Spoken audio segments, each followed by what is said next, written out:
Alhamdulillah, puji syukur kita haturkan kehadirat Allah. Kembali kita lanjutkan kajian prinsip-prinsip akidah Ahlussunnah wal Jamaah. Dan insya Allah kita masuk pada tanda-tanda hari kiamat kubra yang akan disebutkan oleh penulis. Jika kita lihat di buku, ada penjelasan tentang Imam Mahdi, penjelasan tentang Dajjal, turunnya Nabi Isa, Ya'juj dan Ma'juj, serta terbitnya matahari dari barat. Mungkin kita tidak bisa menyelesaikan semuanya di satu pertemuan ini, maka insya Allah akan kita bahas sedapatnya. Kita akan bahas terlebih dahulu tentang Imam Mahdi. Dan beberapa yang disebutkan oleh penulis ini merupakan titik sengketa atau perbedaan antara ahlu sunnah dengan ahlul kalam, di mana mereka yang lebih mengedepankan logika, mereka merasa ini gak rasional. Padahal kita punya prinsip bahwa hal yang gaib memang tidak bisa dibuat harus sejalan dengan rasional, karena tidak bisa diindra oleh manusia. Oleh karena itu, bahasa yang kita kedepankan bukan bahasa rasional, tapi bahasa iman. Jadi logika ini hanya mengantarkan ini ada dalilnya, selesai. Sampai mengantarkan ini ada dalilnya, selanjutnya kita beralih ke bahasa iman. Sehingga untuk semua hal yang gaib, logika kita mengantarkan bahwa ini ada dalilnya sahih, artinya ini bukan khayalan, ini bukan khurafat, tapi sesuatu yang nyata dan disampaikan oleh Allah Subhanahu wa taala melalui wahyu yang diberikan kepada nabinya sallallahu alaihi wasallam. Baik, kita akan baca terlebih dahulu tentang Imam Mahdi. Imam Mahdi 23. Ahlus Sunnah mengimani akan munculnya Imam Mahdi sebagai pemimpin yang adil. Rasulullah SAW bersabda, la tadhhabud dunya aw la tanqadid dunya hatta yamlikal araba rajulum min ahli baiti iwati'u ismuhu ismi. Hadis sahih riwayat Muslim, Ahmad, Abu Dawud, Tirmidzi, Ibnu Majah dari sahabat Hudzaifah bin Asid radhiyallahu anhu. Lafaz ini milik Muslim. Yang artinya dunia ini tidak akan lenyap atau tidak akan sirna sehingga bangsa Arab dipimpin oleh seorang laki-laki dari keturunanku yang namanya sama seperti namaku. Rasulullah SAW bersabda, kaifa antum idza nazala ibnu maryam fiikum wa imamukum minkum. Bagaimana dengan kalian apabila Isa putra Maryam turun kepada kalian sedangkan imam kalian dari kalangan kalian? Hadis ini menunjukkan bahwa Imam Mahdi adalah sebagai imam kaum muslimin pada waktu itu, termasuk Nabi Isa alaihissalam bermakmum kepadanya. Baik, kita akan berikan sedikit catatan tentang Imam Mahdi. Imam Mahdi sering juga disebut dengan Imam Mahdi Al-Muntadhar. Al-Muntadhar artinya yang ditunggu-tunggu. Apa yang dimaksud dengan Al-Mahdi? Al-Mahdi artinya yang mendapatkan hidayah. Al-Mahdi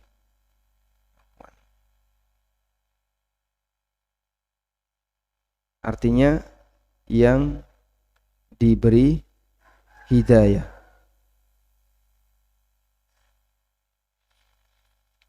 Dan Khulafaur Rasyidun yang kita kenal, Abu Bakar hingga Ali, bergelar Al-Mahdi.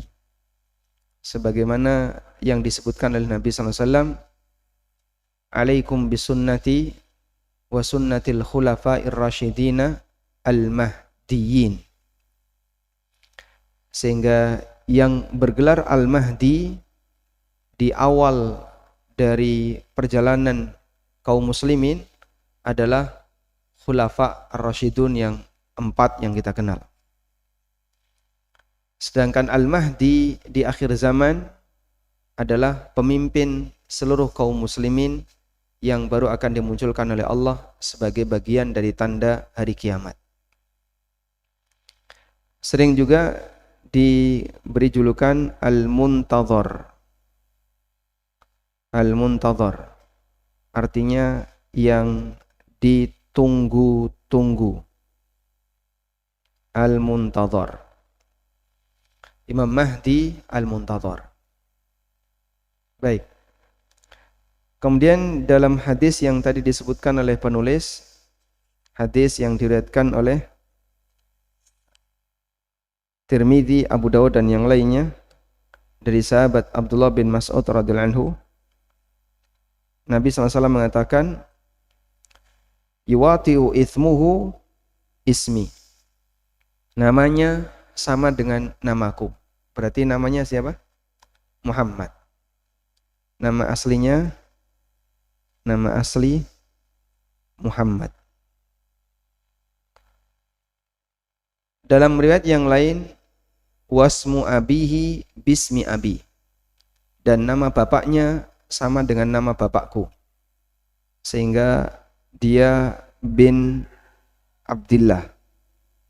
Sebagaimana Nabi Muhammad SAW, Muhammad bin Abdillah. Dan Nabi SAW mengatakan, min ahli baiti. Imam Mahdi dari ahli baitku. Maka status nasab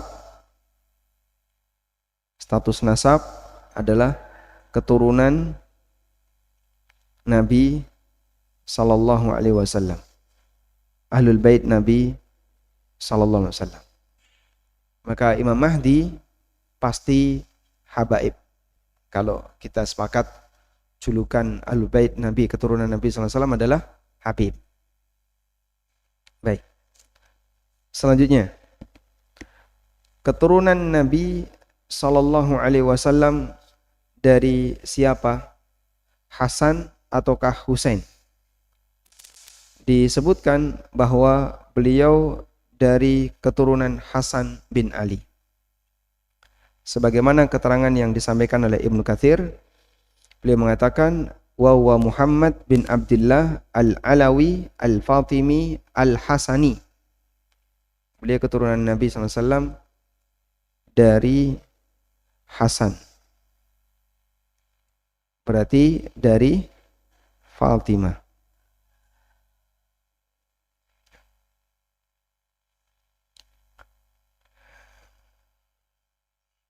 Kemudian mengenai tempat keluarnya.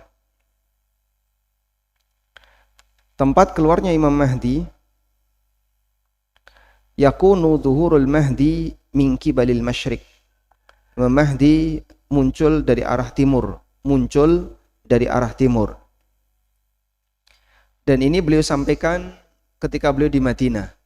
Berarti dari arah timur maksudnya arah timur Madinah. Tentu saja bukan timur Jogja ya. Tapi arah timur beliau menyampaikan hadis ini yaitu timur Madinah. Sebagaimana disebutkan dalam hadis dari Thauban radhiyallahu anhu, Rasulullah SAW bersabda, yaqtatilu inda kanzikum thalathatun kulluhum ibnu khalifatin. Ada harta perbendaraan yang diperebutkan oleh 3 penguasa. Semuanya anak raja. Thumma la yasiru ila wahidin minhum. Thumma tatlu'ur rayatus sud min qibalil masyriq. Fayaktulunakum qatlan lam yaktulhu qaumun. Fa idza ra'aitumuhu fabayyuhu walau habwan ala thalji. fa innahu khalifatullah al-mahdi. Kemudian setelah itu terbit bendera-bendera yang berwarna hitam dari arah timur. Fayaqtulunakum qatlan lam yaqtulhu qaumun. Lalu pasukan bersama bendera-bendera hitam ini akan memerangi masyarakat, memerangi orang-orang kafir dengan peperangan yang belum pernah dilakukan oleh siapapun. Fa idza ra'aitumuhu, kalau kalian melihatnya, fabayyi'uhu, maka baiatlah dia, walau habwan ala salji, meskipun kalian harus merangkak di atas salju. Fa innahu khalifatullah al-mahdi, karena dia adalah khalifah Allah al-mahdi. Hadis ini diriwayatkan oleh Ibnu Majah, kemudian Al-Hakim dalam Mustadrak, dan kata Al-Hafidz Ibnu Katsir sanadnya kuat, sahih. Kita tulis di sini, muncul dari timur. Imam Mahdi muncul dari arah timur. Maksudnya adalah timur Madinah. Wilayah timur Madinah itu bisa Irak ke timur, bisa juga Najd ke timur, yang jelas di arah timur. Selanjutnya, ada banyak sekali dalil yang menunjukkan keluarnya Imam Mahdi, dan hadisnya adalah hadis yang mutawatir. Dan posisi Imam Mahdi, beliau diperbaiki oleh Allah Subhanahu wa taala, aslahahullah fi lailatin. Allah perbaiki beliau hanya dalam waktu semalam. Dan Nabi SAW menyebutkan beberapa dalil tentang Imam Mahdi. Sekarang kita akan bacakan beberapa hadis mengenai Imam Mahdi.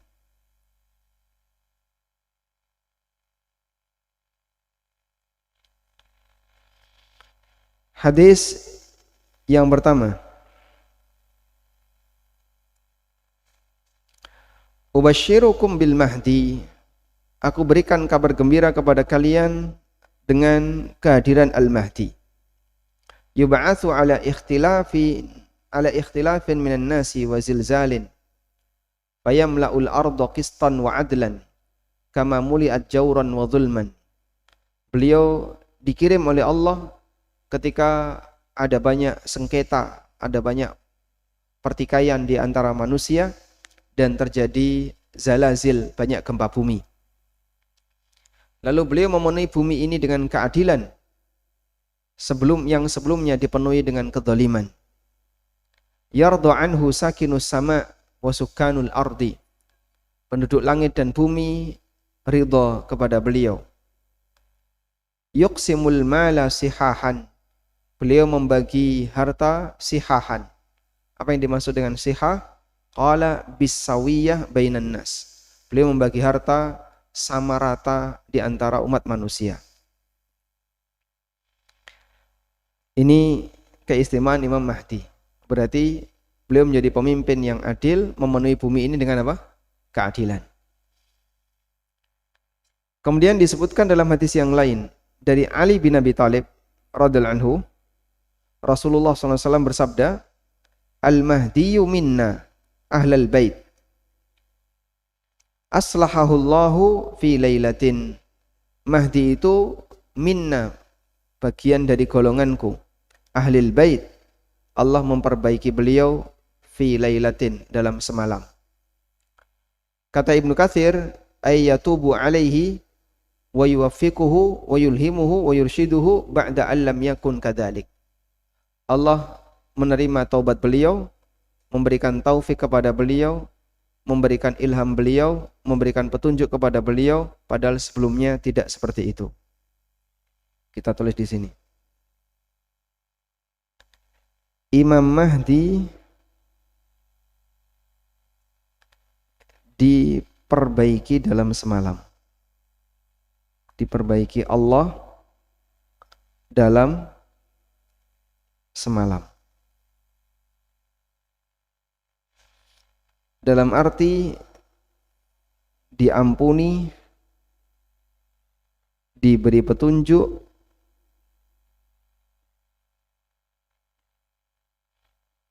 diberi taufik, diberi petunjuk dan taufik. Padahal sebelumnya nggak ada apa-apa. Sehingga orang mengenal beliau itu jaraknya hanya semalam. Bagaimana penyebaran itu bisa terjadi? Wallahu a'lam. Yang jelas Allah Subhanahu wa taala memberikan petunjuk kepada Imam Mahdi hanya dalam waktu semalam. Baik. Maka di sini menunjukkan bahwa sebelum Imam Mahdi dikeluarkan oleh Allah, suasana manusia biasa saja. Artinya tidak ada proses pencalonan, tidak ada kampanye dulu, memperkenalkan inilah calon Imam Mahdi, enggak ada. Sehingga begitu beliau diperbaiki oleh Allah dalam semalam, besoknya seluruh umat manusia sepakat ini Imam Mahdi. Ini menunjukkan bahwasanya kesadaran orang terkait Imam Mahdi itu diberikan oleh Allah dalam semalam. Sehingga dalam waktu semalam orang langsung sadar ada Imam Mahdi. Allah Maha Kuasa untuk mensuasanakan hati kaum muslimin berubah hanya dalam waktu semalam. Baik. Dari sini kita bisa lihat bahwa keberadaan Imam Mahdi tidak bisa direncanakan. Sehingga kalau misalnya ada di antara kita yang pengen semoga anak keturunan kita jadi Imam Mahdi. Misalnya ya, dia anak lanang jenenge Abdullah. Ya. Kemudian dipeseni ketika dia besar nanti kowe nek dia anak lanang jenenge Muhammad. Nah, jadi Muhammad bin Abdullah bin Wahono. Ra nyambung. Karena bapaknya Jawa. Nah, kalau seperti ini mungkin enggak bisa. Kenapa? Tidak bisa direncanakan. Imam Mahdi beliau aslahahullahu fi lailah, diperbaiki oleh Allah dalam waktu semalam. Sehingga dalam waktu semalam itu sebelumnya enggak ada apa-apa, tiba-tiba semalam itu semua orang tiba-tiba tersadar ini Imam Mahdi. Baik. Demikianlah keajaiban yang terjadi pada Imam Mahdi. Selanjutnya, mengenai ciri fisik Imam Mahdi. Dari Abu Sa'id Al-Khudri radhiyallahu anhu, Rasulullah sallallahu alaihi wasallam mengatakan, Al-Mahdiyu minni, ajlal jabha, aqnal anfi. Mahdi adalah keturunanku. Di antara cirinya ajlal jabha. Ajlal jabha maksudnya adalah al-khafif sya'ru ma bainan naz'ataini min sadghain walladhi inhasara sya'ru an jabhatihi. Ajlal jabha artinya keningnya itu lebar. Aqnal anfi, hidungnya aqna. Al-qana fil anfi ay tulu waraqati arnabatihi. Hidungnya mancung.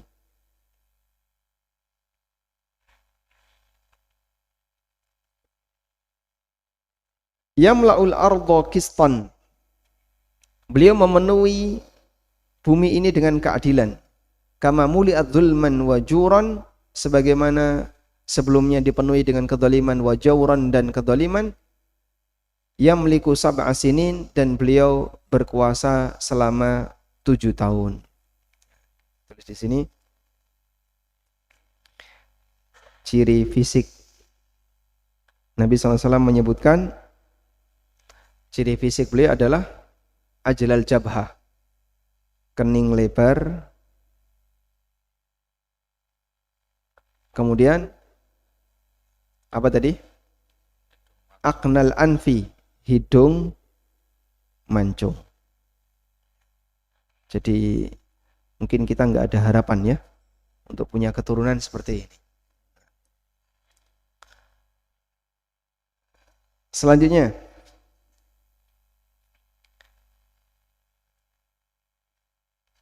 dari Jabir bin Abdullah radhiyallahu anhuma, Rasulullah SAW bersabda, yanzilu Isa bin Maryam fayaqulu amiruhumul mahdi ta'al salli bina fayaqulu la inna ba'dakum amiru ba'din takrimatallahi lihadhil ummah. Nabi Isa turun, lalu pemimpin mereka yaitu Imam Mahdi mempersilahkan beliau untuk jadi imam. Ta'al salli bina, silahkan anda jadi imam. Fayaqulu, namun Nabi Isa mengatakan, la, saya enggak mau. Inna ba'dakum amiru ba'din, kalian adalah pemimpin bagi kalian yang lain. Takrimatallahi hadil ummah, Allah memuliakan umat ini. Sehingga saat Nabi Isa turun, dipersilahkan jadi imam, Imam Mahdi tidak bersedia. Baik, Nabi Isa turun di mana? Di Baitul Maqdis. Dan beliau turun di Manarah Baydha, di Menara Putih, di Baitul Maqdis. Sehingga kejadian beliau dipersilahkan jadi imam, di sini adalah kejadian sholat di Baitul Maqdis. Sehingga ini menunjukkan bahwa Baitul Maqdis ketika itu menjadi titik pusat kekuasaan kaum muslimin. Padahal Dajjal juga ada di Palestina, di Bablut, salah satu kota yang ada di Palestina. Maka Syam, terutama Palestina, menjadi ahlul ma'rakah, menjadi titik perang di antara umat manusia sejak masa silam sampai sekarang. Dan nanti akan menjadi titik perang antara Imam Mahdi, Nabi Isa dengan Dajjal. Baik, kita tulis di sini. Nabi Isa menjadi makmum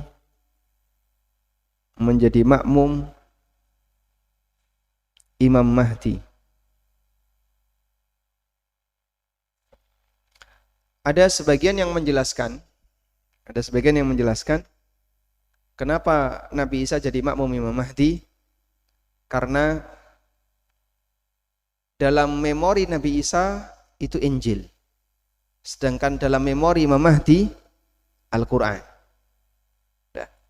Sedangkan jadi imam harus baca sesuatu. Maka apa yang dibaca? Kalau kemudian Nabi Isa yang jadi imam, berarti membaca Injil. Karena ketika itu Nabi Isa turun. Wallahu alam, apakah ada riwayat beliau belajar Al-Quran atau tidak? Yang jelas ketika itu Nabi Isa turun, lalu dipersilakan jadi imam, tapi beliau nggak mau. Dan sebagian ada yang mengatakan, karena dalam qalbu Nabi Isa Injil, sedangkan dalam qalbu Imam Mahdi Al-Quran. Sedangkan Al-Quran lebih tinggi derajatnya dibandingkan Injil. Ini pelajaran yang penting, karena dalam qalbu Nabi Isa ada Injil, sedangkan dalam qalbu Mahdi, ada apa? Al-Quran. Dan ketika sholat membaca Al-Quran. Sementara Al-Quran lebih afdol dibanding Injil. Kita sepakat akan ini. Baik, maka pada saat Nabi Isa alaihissalam diminta untuk jadi imam, beliau persilahkan Imam Mahdi yang jadi imam.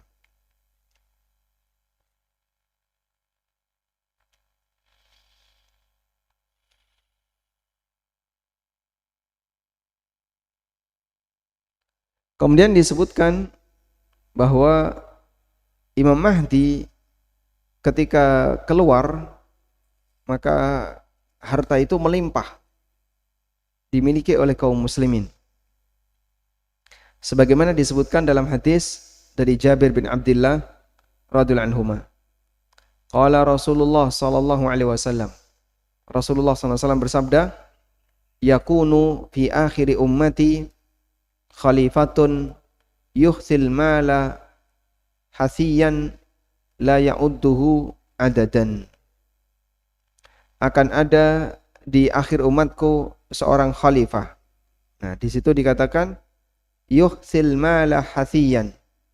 Qultu li Abi Nadrah wa Abil Ala aturiyani annahu Umar bin Abdul Aziz faqala la.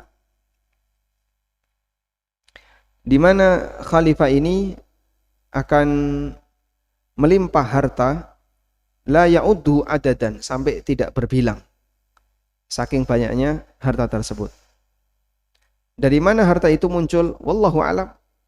Allah Subhanahu wa taala berikan harta kepada kaum muslimin ketika itu dengan harta yang sangat melimpah. Maka kalau ada orang yang merasa takut dan khawatir nanti jumlah emas akan semakin menipis, kemudian lama-lama habis, dan semuanya sekarang diraup oleh Amerika melalui tambang-tambang emas yang mereka punya, lalu disimpan sebagai kantong-kantong emas di masing-masing negara. Yang katanya Indonesia perbendaharaan emasnya masih sangat rendah dibandingkan Amerika dan negara-negara yang lain. Buat apa seperti itu dikumpulin? Kalau nanti Allah Subhanahu wa taala bisa munculkan sesuatu yang muncul dari bumi isinya emas semua. Dan justru di akhir zaman emas itu semakin melimpah. Sehingga kekayaan demikian melimpah, dengan Allah Subhanahu wa taala jadikan emas itu semakin melimpah. Maka di saat Imam Mahdi muncul, harta yang dimiliki oleh kaum muslimin semakin melimpah. Wallahu alam, jika bentuknya adalah emas, ini menunjukkan bahasanya di akhir zaman gunung-gunung emas dimunculkan oleh Allah Subhanahu wa taala. Wallahu alam. Baik. Demikian beberapa keterangan tentang Imam Mahdi. Dan kita mengimani Imam Mahdi karena ini merupakan berita-berita yang sahih dari Nabi SAW. Hadisnya adalah hadis yang mutawatir.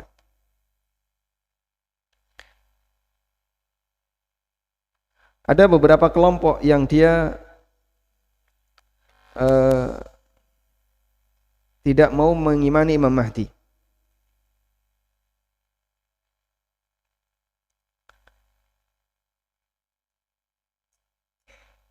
Di antaranya adalah kelompok Syiah yang mereka punya keyakinan tentang Imam Mahdi berbeda dengan Imam Mahdi Ahlu Sunnah.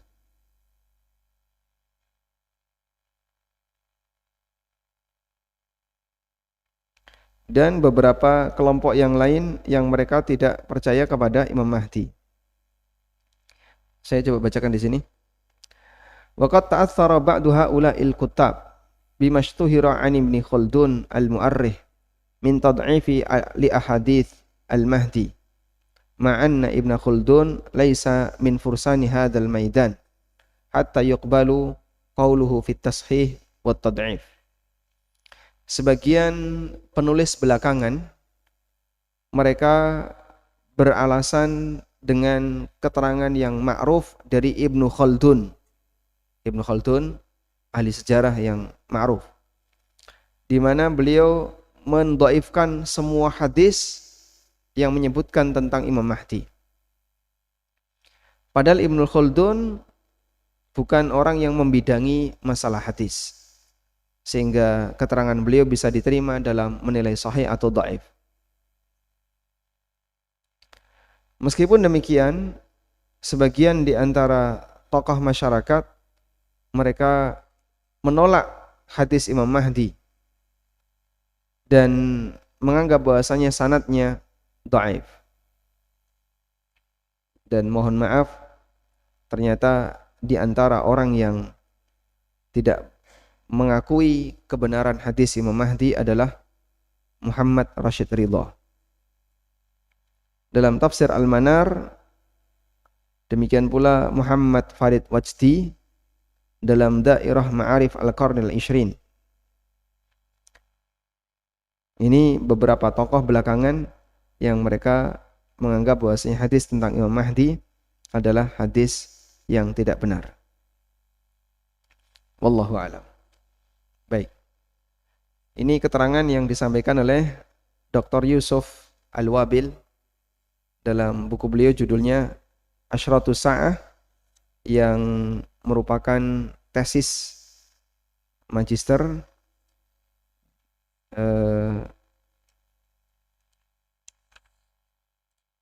dan diterbitkan menjadi sebuah buku yang membahas khusus tentang masalah hari kiamat.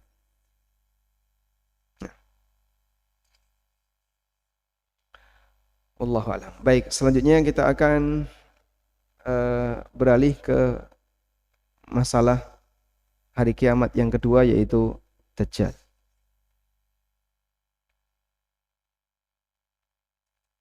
Silakan.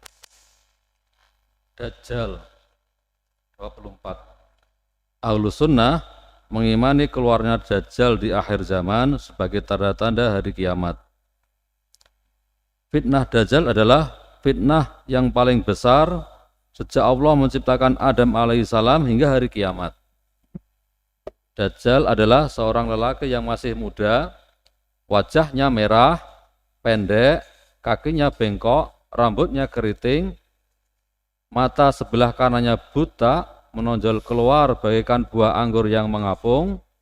Di atas kirinya ada daging tumbuh, tertulis di antara kedua matanya, kafaro, kafir. Dapat dibaca oleh setiap muslim yang bisa baca tulis dan yang tidak bisa baca tulis. Dajjal adalah seorang yang mandul, tidak punya anak. Rasulullah SAW bersabda, ma min nabiyyin illa waqad angdara ummatahul a'warul kadzab. Ala innahu a'war wa inna rabbakum laisa bi a'war. Maktubun baina ainaihi kafara yakra'uhu kullu muslim.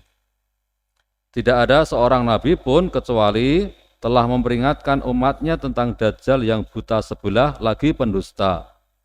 Ketahuilah bahwa Dajjal matanya buta sebelah, sedangkan Rob kalian tidak buta sebelah. Tertulis di antara kedua matanya, kafara, kafir, yang bisa dibaca oleh setiap muslim. Dajjal akan muncul dari arah timur dari Khurasan, sebuah kota yang terletak di Iran Timur, dengan diiringi oleh 70.000 orang Yahudi Asbahan. Asbahan itu sebuah kota di tengah Iran. Dajjal berada di muka bumi selama 40 hari. Sehari seperti setahun, sehari seperti sebulan, sehari seperti sepekan, dan sisanya seperti hari-hari biasa. Dajjal akan dibunuh oleh Nabi Isa alaihissalam di Bab Lut, yaitu suatu desa di dekat Baitul Maqdis, Palestina. Ya. Kita akan bahas tentang Dajjal. Dajjal secara makna bahasa, Dajjal dari kata at-tajlu yang artinya penipuan. Dia disebut Dajjal li'annahu kadzab, sehingga kata Dajjal maknanya adalah kadzab, pendusta besar.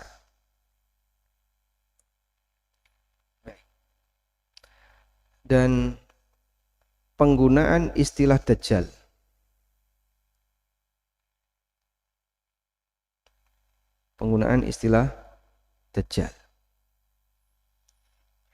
terkadang para ulama menyebut perawi hadis yang suka membuat hadis palsu, mereka kasih gelar Dajjal.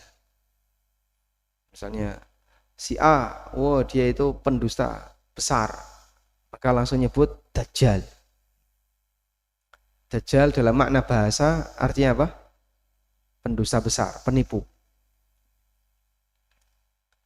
Pendusta besar kadang, saya tulis kadang ya, digelari ulama dengan gelar Dajjal, yang artinya apa? Penipu, penipu besar.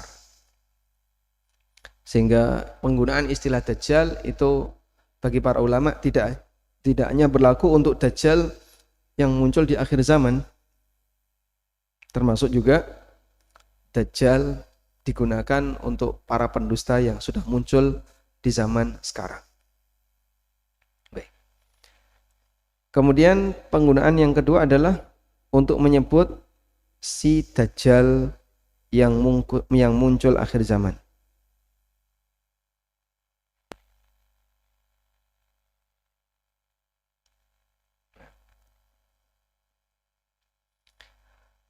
Selanjutnya, Dajjal memiliki ciri fisik yang buruk. Ciri Dajjal. Yang perlu kita yakini bahwa Dajjal itu keturunan Adam. Keturunan Adam. Artinya manusia. Dengan ciri fisik yang jelek tadi ya. Ciri fisiknya jelek. Kalau tadi disebutkan di antara ciri fisik Dajjal, wajahnya merah, pendek, kakinya bengkok, rambutnya keriting, mata sebelah kanan buta, itu pun menonjol keluar seperti buah anggur yang tumbuh, yang mengapung. Di atas mata kirinya ada daging tumbuh. Tertulis di antara kedua matanya kafir.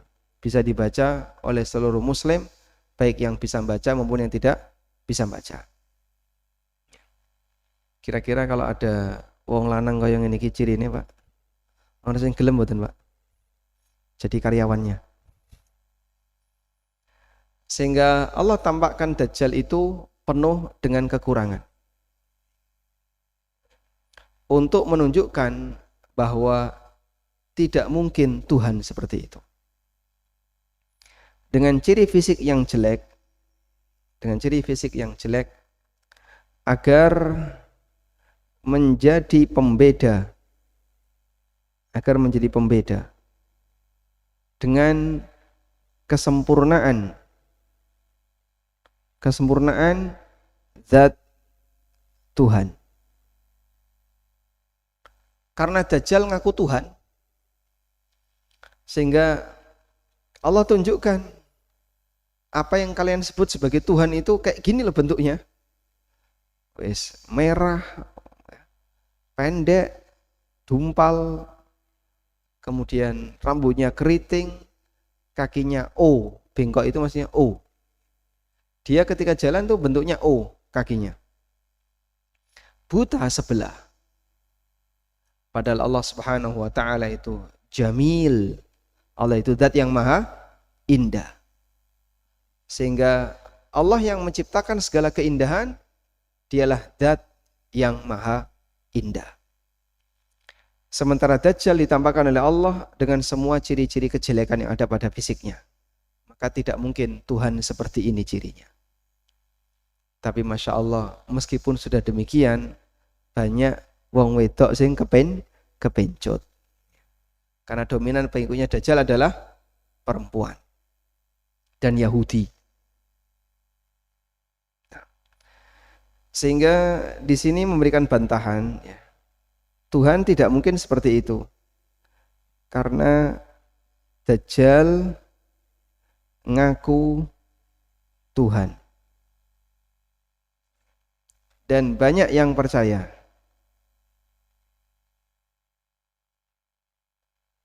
Anehnya, kenapa mereka percaya? Kenapa mereka percaya? Karena godaan materi. Siapa yang ikut Dajjal uripe makmur, makanan berlimpah, kemudian apa lagi? Hujan turun, lalu binatang-binatang mereka gemuk-gemuk, sehingga hidupnya makmur. Sebaliknya, siapa yang tidak mau ikut Dajjal, uripe prihatin, nelongso. Sehingga di sini yang ikut Dajjal dia makmur. Yang kufur kepada Dajjal,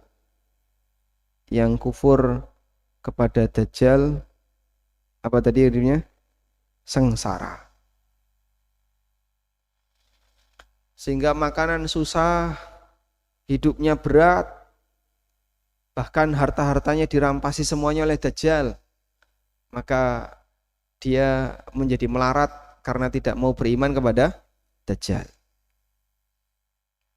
Baik. Oleh karena itu Dajjal tidak membunuh, tapi Dajjal mengkafirkan. Dan yang penting untuk dicatat di sini, Dajjal tidak membantai, tapi mengkafirkan, yaitu mengubah orang jadi kafir agar mereka kekal abadi di akhirat dalam neraka. Sehingga Dajjal yang dilakukan bukan merugikan dari sisi memperbanyak korban pembunuhan, tapi bagaimana agar orang jadi pengikutnya. Hingga suatu ketika disebutkan dalam hadis yang sahih, ada pengikut Dajjal yang dia berhasil menangkap kaum muslimin. Coba kita buka di sini.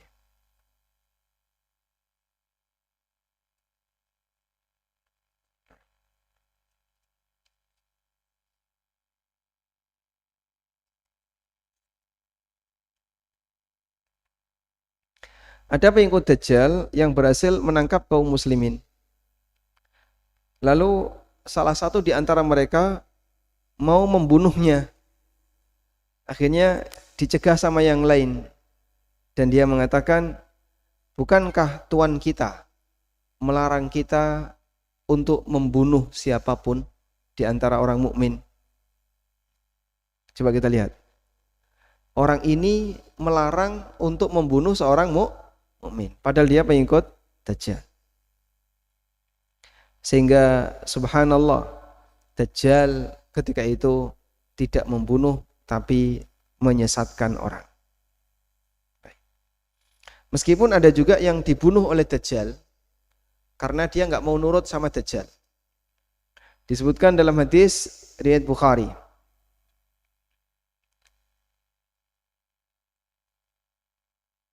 Kata Nabi SAW, Ar-rajulul ladzi yaqtuluhu Dajjal min khiyarin nas. Orang yang dibunuh oleh Dajjal itu adalah manusia pilihan. Yakhruju ila Dajjal min madinati Rasulillah SAW. Ketika Dajjal itu muncul, orang ini keluar dari kota Madinah lalu mendatangi Dajjal. Fayaqulu lid-Dajjal, maka orang ini mengatakan di hadapan Dajjal, Ashhadu annaka Dajjalul ladzi haddatsana Rasulullah sallallahu alaihi wasallam hadithahu. Aku bersaksi, kau adalah Dajjal yang pernah diberitakan oleh Nabi sallallahu alaihi wasallam. Maka Dajjal menawarkan kepada orang ini, Ara'aitum in qataltu hadza thumma ahyaituhu hal tashukkuna fil amri? Wahai kalian, kalau saya bunuh orang ini, kemudian nanti saya hidupkan kembali, apakah kalian masih ragu kalau aku Tuhan? Fayaquluna la. Lalu para pengikutnya mengatakan tidak. Fayaqtuluhu, kemudian orang ini dibunuh oleh Dajjal. Bagaimana cara membunuhnya? Dia dibelah jadi dua. Nah, jasadnya yang terbelah tadi kemudian Dajjal lewat di antara dua jasad tadi. Sambil mengatakan, kum, bangunlah. Tiba-tiba jasad yang terbelah tadi menyatu. Lalu hidup lagi. Lalu Dajjal mengatakan, apakah kau ragu kalau aku adalah Dajjal, kalau aku adalah Tuhan? Maka orang ini mengatakan, wallahi ma kuntu fika asyaddu basiratan minnil yauma. Demi Allah, aku lebih semakin yakin kalau kau adalah Dajjal, seperti yang diberitakan Nabi SAW. Karena Nabi SAW yang menyampaikan seperti ini, bahwa besok akan ada orang yang dibunuh, kemudian dihidupkan kembali. Ternyata orang itu pelakunya. Dan dia mengatakan, setelah dia dibangunkan kembali, dihidupkan kembali, dia bilang, aku makin yakin kau adalah Dajjal yang diberitakan oleh Rasulullah Sallallahu Alaihi Wasallam. Selanjutnya, disebutkan dalam hadis dari Abu Umamah Al-Bahili, Nabi SAW mengatakan, inna min fitnatihi ayyakula lil-arabi. Bagian dari fitnah Dajjal, Dajjal itu pernah menemui orang Badui. Lalu dia mengatakan kepada si Badui ini, ara'aita in ba'athu laka abaka wa ummak atashhadu anni rabbuk. Wahai Badui, kalau aku hidupkan kembali bapak ibumu, apakah kau mau mengakui kalau aku adalah Tuhan? Si Badui itu mengatakan, iya. Fayatamatsalu lahu syaitanani fi surati abihi wa ummihi. Akhirnya ada dua setan yang berubah wujud jadi wajah bapak dan wajah ibu si Badui ini. Fayaqulani, lalu setan itu mendatangi si Badui sambil mengatakan, ya bunayya ittabi'hu, wahai anakku, ikuti dia. Fa innahu rabbuk, karena dia adalah Tuhanmu. Akhirnya si Badui tadi beriman kepada Dajjal. Masya Allah. Jadi sekali lagi, Dajjal itu tidak membunuh, proyeknya bukan genosida, menghabisi kaum muslimin, tapi proyeknya adalah mengkafirkan kaum muslimin. Bagaimana agar kaum muslimin semuanya murtad, semuanya jadi kafir, menjadi pengikut dia. Maka demikian berat ujian ketika itu, dan siapa yang bertahan, dia akan menghadapi kehidupan yang susah. Nas'alullahal afiyah wa na'udzubihi minal fitan. Baik. Ada sebagian orang yang punya keyakinan bahwa Dajjal bisa menghidupkan orang mati. Apakah itu betul? Jawabannya betul, namun khusus orang yang dibunuh Dajjal tadi. Yang barusan dibunuh terus dihidupkan kembali, itu bisa. Tapi yang sudah di kuburan-kuburan itu dihidupkan kembali sama Dajjal, tidak bisa. Makanya kasus di mana Dajjal menawarkan kepada si Badui tadi, kalau aku bisa membangkitkan bapak ibumu, menghidupkan kembali bapak ibumu, apakah kau beriman kalau aku Tuhan? Ternyata yang muncul siapa? Setan yang berubah jadi bapak dan ibunya. Baik. Dari sinilah menunjukkan bahwasanya Dajjal itu tidak membantai, tapi dia mengkafirkan banyak orang.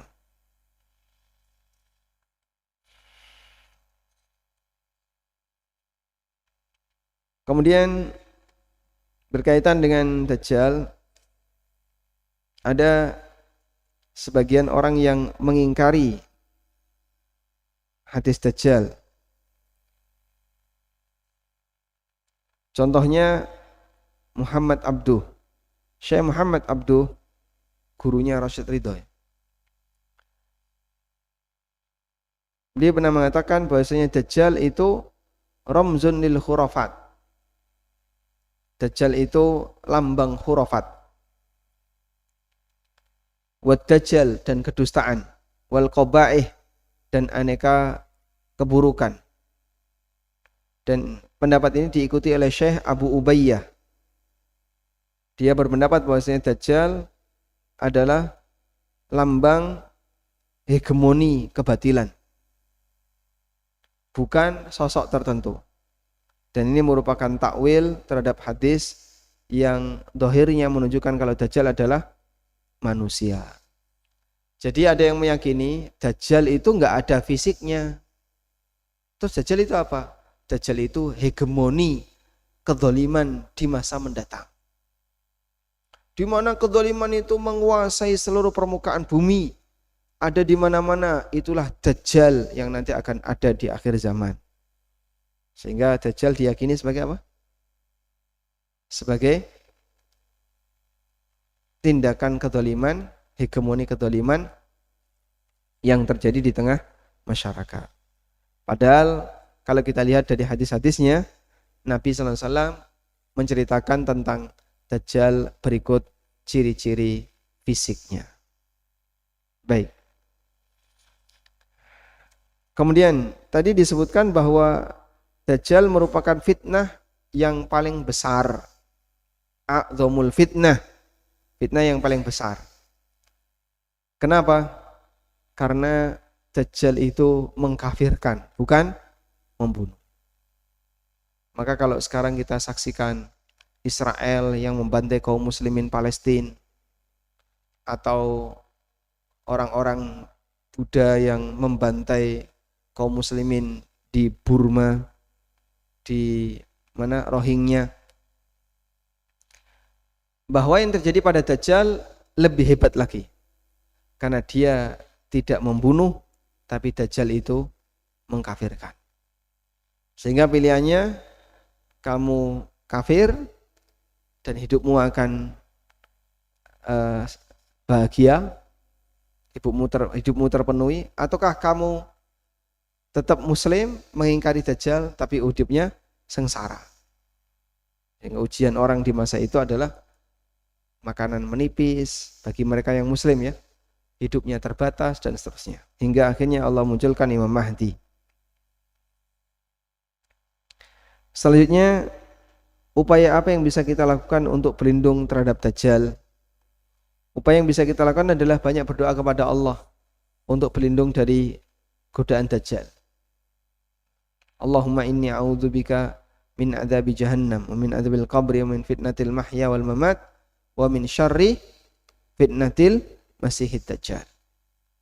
Sehingga dengan demikian kita berharap semoga kita diselamatkan oleh Allah dari fitnah Dajjal. Demikian pula membaca 10 ayat pertama surat Al-Kahfi. Sebagaimana disebutkan dalam hadis riwayat Muslim dari Abu Darda radhiyallahu anhu, Nabi SAW bersabda, "Man hafidha 10 ayatin min awwali suratil Kahfi usima minad Dajjal."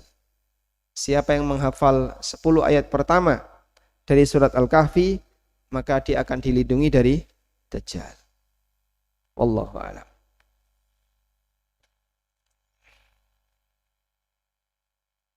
Kita coba tulis di sini.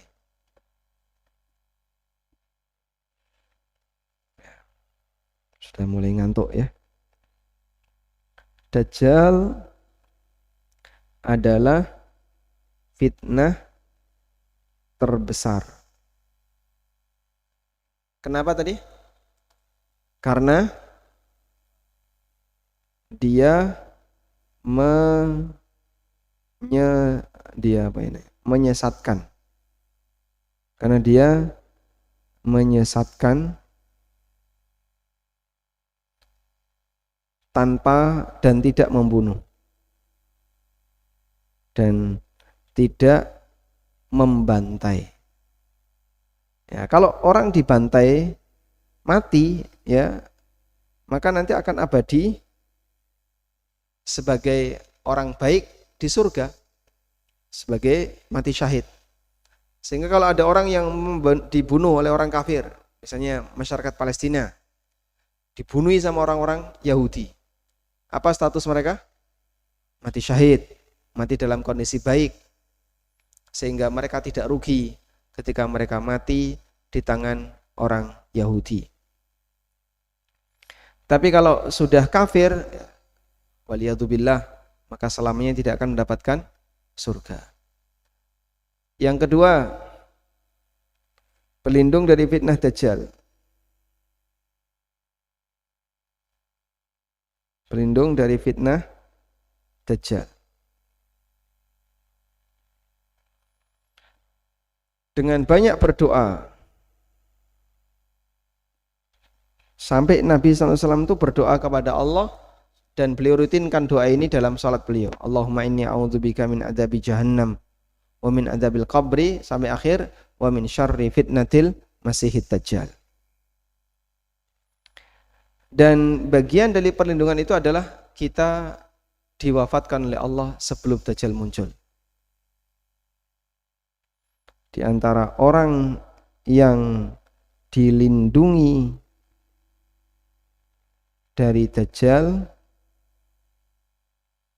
adalah orang yang diwafatkan, dia mati sebelum dajjal muncul. Sebelum dajjal muncul. Apakah nanti kita akan dibangkitkan oleh dajjal, Pak? Lalu disuruh jadi pengikut dajjal? Ya sudah, enggak. Dajjal tidak punya arwah. Dan dia hanya punya kesempatan satu untuk menghidupkan kembali orang yang sudah mati. Tapi yang sudah dikubur lama, dajjal tidak bisa membangunkan kembali. Karena tidak mungkin orang yang sudah mati akan hidup. Andaikan orang yang sudah mati itu hidup, maka mereka akan semakin memusuhi dajjal.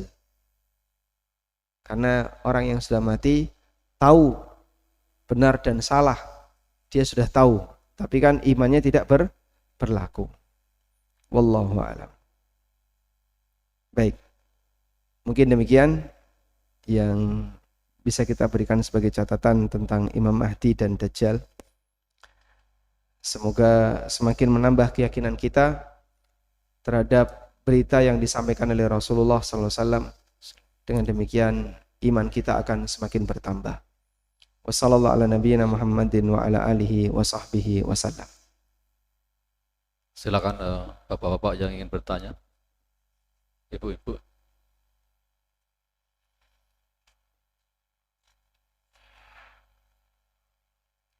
Ada tidak pertanyaan dari bapak-bapak? Silakan.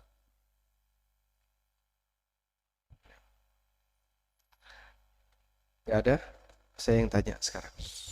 Saya tanya. Kenapa dua-duanya disebut Al-Masih? Al-Masihul Dajjal, Al-Masih Isa. Kenapa? Al-Masih itu ada dua. Kenapa Dajjal dan Isa disebut Al-Masih dua-dua? Nah, ada ungkapan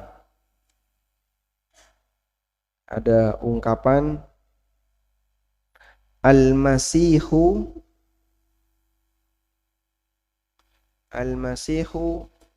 yaqtulu Al-Masiha.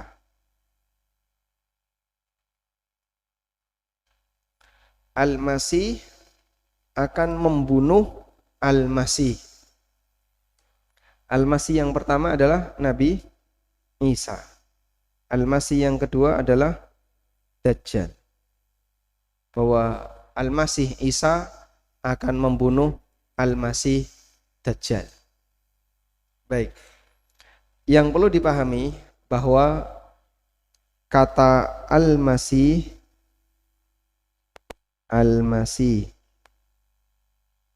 itu dari kata masaha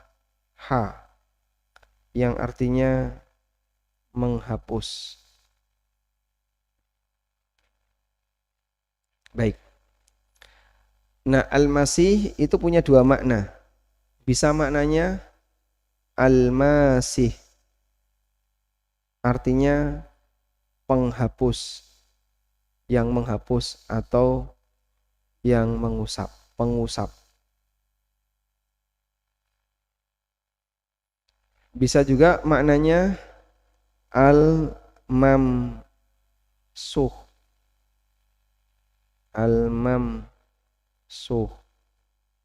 Artinya yang dihapus atau diusap. Dajjal bergelar Al-Masih karena dia mengusap seluruh permukaan bumi kecuali Mekah, Madinah, dan Baitul Maqdis. Sehingga dia seperti menyapu, menghapus, mengusap seluruh permukaan bumi. Karena kata Nabi SAW bahwa ketika Dajjal muncul, beliau memasuki semua kota kecuali Mekah, Madinah, Baitul Maqdis. Sehingga Dajjal disebut Al-Masih karena dia mengusap permukaan bumi. Nabi Isa disebut Al-Masih karena beliau mengobati dengan cara mengusap. Begitu diusap Nabi Isa, orang itu sembuh. Ada juga yang mengatakan bahwa Dajjal disebut Al-Masih karena dia diusap. Sebab salah satu matanya buta, terus permukaan wajahnya itu datar, kayak orang terusap. Wajah kita ini kan ada cekungan, ada tonjolan, ada nyekung lagi, ada lesung pipi, dan seterusnya ya. Itu adalah wajah kita. Ya? Tapi Dajjal wajahnya rata, seperti diusap. Maka dia disebut Al-Masih.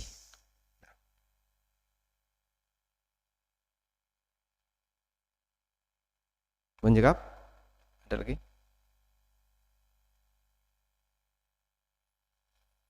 Ada lagi, silakan dari Bapak-bapak. Tidak ada. Baik, alhamdulillah. Demikian yang bisa kita sampaikan. Semoga bermanfaat dan kita akhiri sampai di sini. Kamis depan masih ada nggak? Hah? Kamis depan masih ada? Apa? Nunggu mau mudik duluan mereka.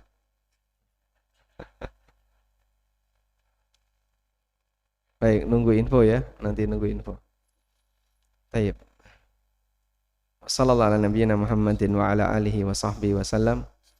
Wa akhiru da'wana alhamdulillahi rabbil alamin. Wassalamualaikum warahmatullahi wabarakatuh.